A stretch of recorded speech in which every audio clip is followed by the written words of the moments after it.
Welcome back to Thoroughly Entertained.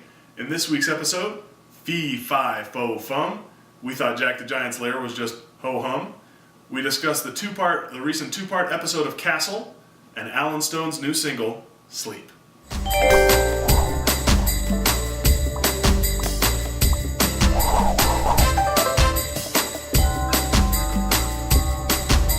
Okay, so we saw Jack the Giant Slayer, and a little bit of background on the movie. It's kind of a reimagining of the tale of Jack and the Beanstalk, where you have Jack, who's a farm boy. He's being told this story about the legend of the giants who, were at war with the people of his land, years and years ago. And at the same time he's hearing the story, the princess of the kingdom's hearing it at the same time from her mother. And so you kind of see instantly that these two are going to have kind of this connection because, because their parents both tell them the story and they kind of love the adventurous nature of it. And so as the story goes on, Jack, just like in Jack and the Beanstalk, trades his horse and cart for some magical beans, and those beans, when they're planted, grow up into the sky and connect the human world to the land of the giants, Gargantua, which is kind of up in the clouds. And there is a man in the kingdom named Roderick who is trying to usurp the throne and steal it from the king, and so he wants to become kind of the king of the giants, and so he finds this old artifact, this crown that if he wears it gives him control over the giants, and he's the one trying to get the beans so that he can connect the world of the giants with the world of the humans, and Jack has to stop him and he has to rescue the princess. So that's kind of the basis of the story. What did you think about it? As a whole, I thought it was entertaining. It went by pretty quick. There was some moments of humor. Some of the action scenes were really interesting. Probably one of my favorite parts was the actual personalities of the giants. The CGI on them was done well. They made them each look different. They were amusing or disgusting, whichever way you wanted it to be. Bill Nye, who voiced sort of the commander or the leader of the giants. General Fallon. Yeah, General Fallon was excellent. Yeah. I thought that really fit his personality, and they had that weird little twin head that barked orders and would squeal nonsense at him. Yeah. But he seemed to understand what it was that he wanted. So as a whole, it was an entertaining, fun family movie. Absolutely. Yeah, it was a good 2 hours. I didn't feel like it was a waste of my money to go see it. There was things that I liked about it. I thought, again, I agree with you. I thought the Giants were really good. I thought the Ewan McGregor's character, he plays Elmont, the leader of the Royal Guards. He's great. He's super courageous. He's funny. He's has this kind of sly winking personality where he always kind of is in on the joke and he knows what's going on. I thought his character was probably the best thing in the movie overall. I thought the settings were good. I thought it was overall interesting, and Stanley Tucci's character is at times funny and creepy and weird. And there were plenty of things to like about this movie. I just didn't think there were enough interesting things about it. Right, absolutely. And that's probably my biggest complaint with the movie, is that for as many good things as it had, it never really goes anywhere. Yeah. And it's just fluff. It was a fluff movie. 2 hours. It didn't matter who directed it. Bryan Singer was actually the director of this movie. You're right, Ewan McGregor character is the best character in the movie, and he's such a minor character that it's a shame that same sort of pivotal role is not actually placed on Jack, who is the title character of the movie. But you're right. It had a lot of good things that worked for it, but as a whole, it was just sort of... the princess was forgettable in all ways. She played the typical princess, struggling with the constraints that her father put on her and wanting to be more adventuresome. Be among the people and exactly. live like a regular person. I didn't really get the whole, the fact that Roderick wanted to usurp the throne, given that he was... engaged to the princess and would have been king anyway. So I'm like, well, what's the point then? Why do you need to, take over the realm of the giants? Yeah. Some of that stuff just did not make sense. And so, as a whole, it was entertaining. But what didn't you like about it? For me, I thought that, again, like you said, it wasn't interesting enough. They didn't push it in enough directions. And when you take a story that people already know, like Jack and the Beanstalk, and you decide you're going to play with it and kind of stretch it in different directions, you should stretch the story. You should pull it in all kinds of crazy ways. You should try and do things that people would never imagine. And there was no part of this that was kind of unexpected or fresh or new. And that was my biggest problem. The other thing I didn't like is I really like Nicholas Hoult as an actor. I think he's great. He was incredible in Warm Bodies because the director basically allowed him to kind of explore what he wanted to do and come up with something really interesting.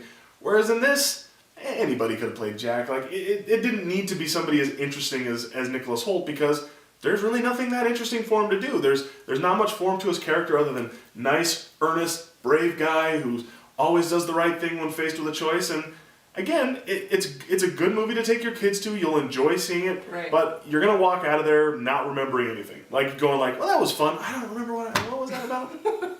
Yeah, just one of those kind of movies.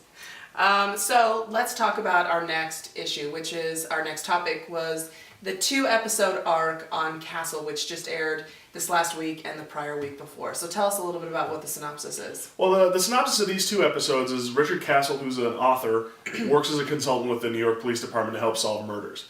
And during this time, it's been about 4 seasons of the show now, I think. During this time, he and the lead detective are now a couple, right. Kate Beckett. And he has a college-age daughter who gets abducted. And this 2-part episode basically is kind of tracking the abduction of his daughter from when it happens in New York to kind of how the episode gets resolved in Paris, because the daughter gets abducted and taken to Paris. And, initially it looks like the abduction is because her daughter was friends with an Egyptian girl whose father was, had ties to some weird, shady business stuff going on in the Middle East, but it turns out that Castle's daughter is the true target of the kidnapping, and, for reasons I'm not going to explain because it might spoil it for anybody that watches it, it turns out that Castle himself is ultimately the target of why they did this. So I thought it was interesting. I know I liked it a little bit more than you did, but go ahead. What was kind of your problem with what they did? Well, I am a huge fan of Castle. Mm-hmm. Love the show. I love Nathan Fillion. He is one of my favorite television actors, and like we talked about in our podcast, wish that he'd do more movies because he's just that gifted. But what I love about the show Castle is, the banter, the humor between all of the characters, and this particular one took the show, really decreased the role of Beckett and Esposito and Ryan, who, work with them. They're the other 2 homicide detectives, and it really just focused on Castle and his daughter. And although I didn't feel that it pushed it enough to make it truly terrifying, like he wasn't going to get his daughter back, nor did it. Nor was it light enough. I don't know. For me, it wasn't either too much or too little. It just wasn't enough. And I felt that it just was a ploy to try to get more ratings because it was a 2-episode arc. And I felt that the story as a whole, once it was resolved, was completely implausible and did not make any sense because I had a real problem with the way that ended. Because, let's be honest, we're not going to reveal the secret. Again, and I don't think the storytelling that was done in these 2 episodes was the best the show's ever done. Right. I won't say that. But the things that I did like about it is I liked the fact that it kind of pushed Castle's character, who can sometimes be a little over-jokey and take things a little too lightly. It finally pushed him to a level where you see a darkness in him that didn't exist before. Okay. And I know you feel like you kind of saw that at the end of last season, but I really think that this kind of added a new depth to him, which I think they're going to use as the show goes forward. I think they're going to tap into those times when you see him kind of push himself to limits that you didn't know he had before, whereas I think the show was kind of on a really steady level, and I think they were hoping for a little bit of a spike that they could build future storylines off of it. And in that respect, I think the show actually succeeded a little bit more than you did.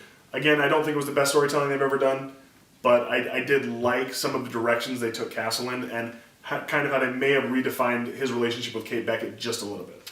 What I would love to see for the show, because it is sort of, the procedural drama, every week they solve a new case and a new murder and stuff like that. But I would like the show to focus more on Ryan and Esposito. Or at least occasionally spend more time with Ryan and Esposito. Because they are 2 charming, charismatic guys that always play secondary role to Kate and Beckett. Kate Castle, So I would like to see their roles beefed up because they're interesting actors, they are charming guys, and I think it would give the story more storylines to follow if they had more of a prominence on the series itself. Right, and I like the guys that play Ryan and Esposito a lot too, and I think there's interesting things that the show can do with them. And my hope is that every now and again, that maybe once or twice a season, they'll have an episode that just focuses kind of on the 2 of them, with Castle and Beckett supporting them as they go through something, because I think it just opens a lot of storytelling avenues. So I agree with you. I really think it would be smart for the show to do that. All right, so last but not least, let's talk about your music review that you put up on the website this week. So tell us a little bit about it. I reviewed a new song called Sleep from an artist named Alan Stone. Alan Stone, to the best of my knowledge, from all I could find when I looked him up online, is a pretty brand new artist.